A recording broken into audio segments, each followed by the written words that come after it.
Welcome to another Ask Katrina. The question today on this episode is, Katrina, how do I get ahead in my career without killing myself? Woo, I love it. I love this because it is the honest question of, I know I want to strive, I know I want to achieve, I know I want to get there, but you know what? I respect myself enough. I respect my personal life and my family and all the people that love me enough to find the balance. I love the fact that you're wanting to set boundaries. That is the answer. You must have boundaries. Now, this episode is not going to be super long because we all know what boundaries are, right? It's the, I'm okay with this, I'm okay with this, I'm okay with this. You cross this line, I'm done. Now, I don't know about you, but I have pretty clear boundaries. I am pretty firm. I make decisions and I look at scenarios ahead of time.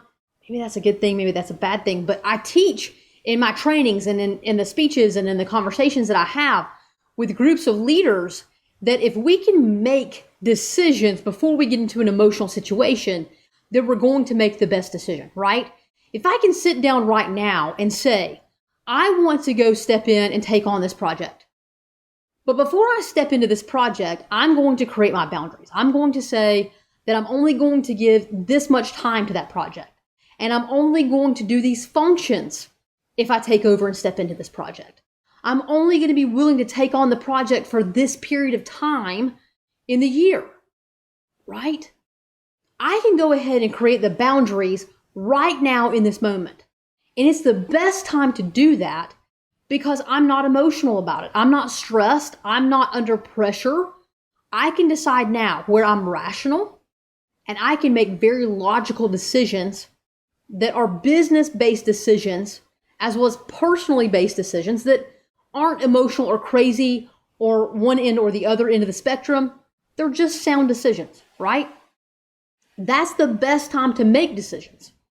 And the more we can practice and plan and make decisions in this state, the better off we will be. Because what I watch women do, women especially, but men do this too, is we want so much to get ahead. We want so much to move our careers forward. And we know that when we work in large organizations, typically there's a culture that says the way you get ahead is by taking on a little extra because that's how people notice you, right?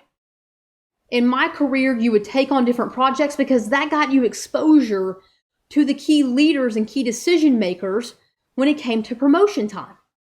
And so, of course, you needed that. You needed the exposure, and that was the way to get it. It wasn't the only way, but it was the easiest and the fastest way.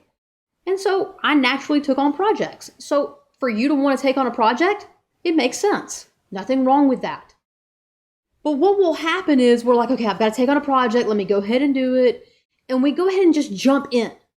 We jump in with both feet and we start navigating and we go have the conversation. We raise our hand for the project. But we haven't thought through what we're willing to do and what we're not willing to do, right?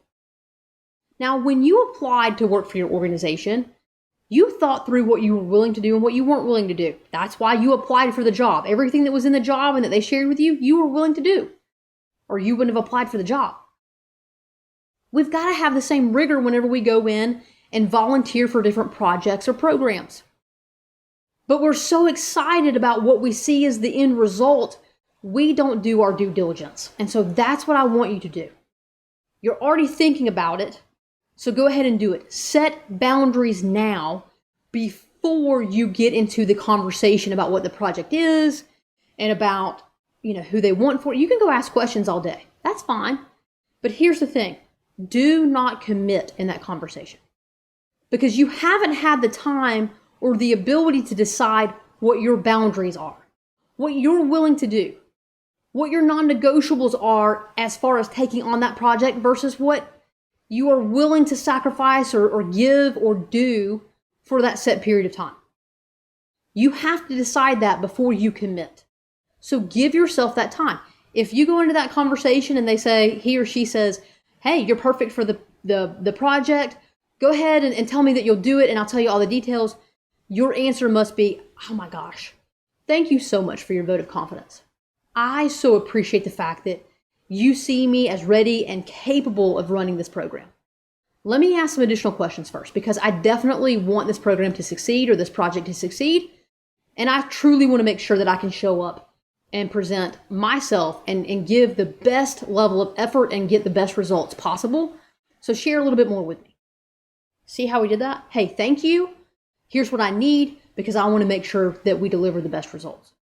No one's going to argue with you for asking that question if you present it in that way. Okay, that's key. Get all the information that you need about the project or the program. Then go and sit down and decide, is it something you're willing to do? Is it something that you want to do? If the answer is yes, then you're ready to go. Define your boundaries. Again, how long am I willing to commit to this? How many hours am I willing to commit to this? What am I willing to do? What am I not willing to do? What you're not willing to do is equally as important as what you're willing to do. Then go in and have a discussion, just like you did in the negotiation about your current job, relative to your salary and your bonus and all the things that you negotiated. You've got to have a similar discussion about the project. That doesn't make you ungrateful. That doesn't make you seem like you are causing problems and you don't want the project. Again, you're doing this from the perspective or the premise that you're showing up to ensure that this project or this program succeeds. And the only way that you can ensure that from your perspective is to have these things in place. And if they can do that, then you're ready to go. If they can't, then it's better for you to say that now and help them find someone who can. That is how we function as adults in the adult world. Okay? So, if you'd like to have more help with that, if you'd like for me to help your team with that, send me an email, info@legendleaders.com. As always, go and be legendary.